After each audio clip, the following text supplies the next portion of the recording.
You're listening to The Trial Lawyer's Handbook, a courtroom preparation podcast series brought to you by Holland & Knight. This series is hosted by litigation attorney Dan Small and is based on a long-standing article series he co-authored with United States District Court Judge Dennis Saylor for Massachusetts Lawyers Weekly.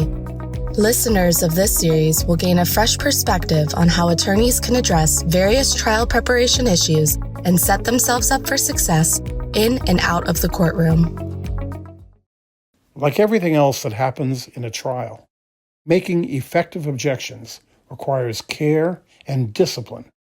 And even though objections normally have to be made almost instantaneously, that does not mean that preparation is unnecessary or unimportant. Here are some practice pointers to keep in mind. First, as to preparing for objections, be ready. Certainly there will always be surprises at trial.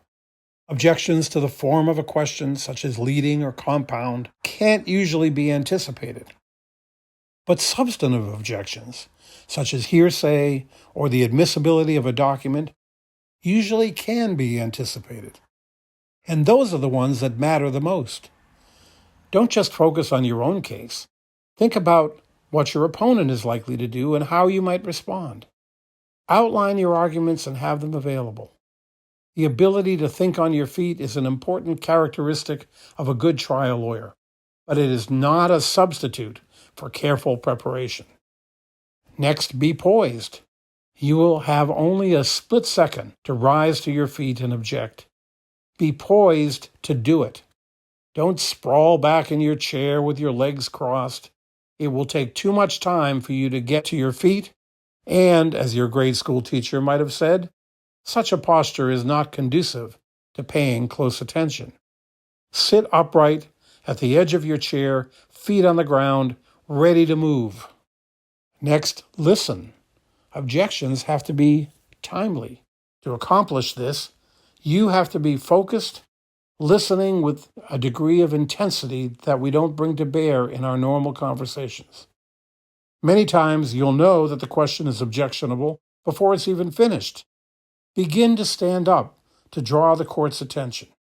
During your opponent's direct examination, you should be listening in particular for leading questions, that is, questions that suggest the answer. Here are some tips for recognizing leading questions early. Questions that start with who, what, when, why, where are rarely leading. Those are the W words that we talk about as the keys to a good direct examination.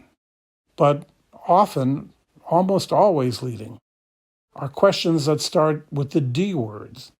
Did, do, didn't, don't, and also have or were or similar words. The majority of leading questions on direct examination begin with the word did. Try it yourself. Try to formulate a question starting with did that's not leading. It's hard to do. And then always leading. Questions that start with, isn't it true? Or it's fair to say, or would you say, or you would agree that. And questions that end with, isn't that true? Or right or correct. Those are all going to be leading. Next, making objections. Objections should be stated clearly and directly. Speak up, but don't shout. Make your objection calm and professional. Avoid eye-rolling, sighing, or other expressions of exasperation or frustration. It's not helpful, it's not professional, and the jury won't like it. Next, the content of objections. Most judges require that objections be made in succinct form, either by only using the word objection or by adding a shorthand description, such as, objection, hearsay. It's rarely necessary to cite a specific rule of evidence in the initial objection. Judges are normally concerned with preventing legal arguments in front of the jury, and they want to minimize the number of sidebar conferences to keep the case moving along. Next, the timing of objections. Objections need to be timely. If you're objecting to a question, do it before the answer comes out. If you're slow on the trigger and the jury hears the answer, move immediately to strike. If it's really bad, ask for an instruction to disregard. But understand that it's hard to unring the bell. Get up, object, try to prevent objectionable testimony. Many lawyers believe it's improper or maybe even impolite to interrupt an opening statement or a closing argument with an objection. Instead, the lawyer will wait until the argument is concluded and make an objection at sidebar. That's true for minor issues, but if there's a clear misstatement of law or fact or other clearly improper argument, don't wait. If your opponent is clearly making an improper argument, you should try to stop it right then and there. Don't wait until the cow is out of the barn. If you need a corrective instruction, the time to do it is now. If you need to object, don't wait.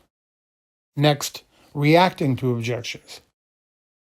If you're the one asking the questions and the judge sustains an objection to your question, don't panic. It's often hard to think clearly on your feet, especially if you're inexperienced.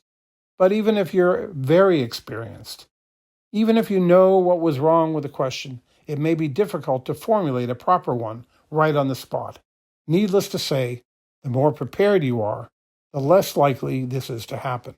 But think carefully about the difference between an objection to the form of the question and an objection to the substance of the question. If an objection is to the form of the question, but the substance is a valid line of questioning, don't give up on a good line of questioning just because you asked it badly. Stop and try again. If the objection is to the substance and that objection is sustained, be prepared to move on. But don't let objections throw you. If you are clearly thrown by an objection, guess what? You're going to get a lot more of them. If you're confused by the judge's ruling or you think you need to explain the issue to the judge, ask to be heard at sidebar. Yes, a judge may refuse to let you explain, but you won't know unless you ask. Further, some objections are sustained for narrow or technical reasons, and a slightly different angle of attack may succeed. Don't quit just because you hit a speed bump. If the judge overrules or sustains an objection, whether it's your objection or your opponent's, say nothing in response, especially if you're on the losing end. Then finally, the purpose of objections.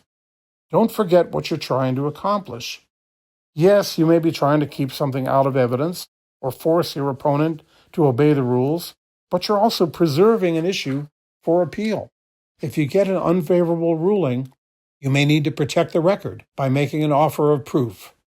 This is accomplished by stating, at sidebar of course, what the expected answer to the question would have been, or asking that the excluded document be marked for identification and put into the record. Objections are a critical part of trial practice.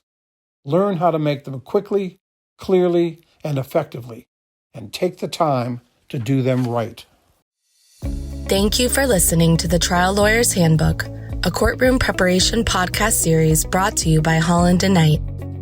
For more information on courtroom preparation, please email dan.small@hklaw.com or visit hklaw.com/Daniel-Small.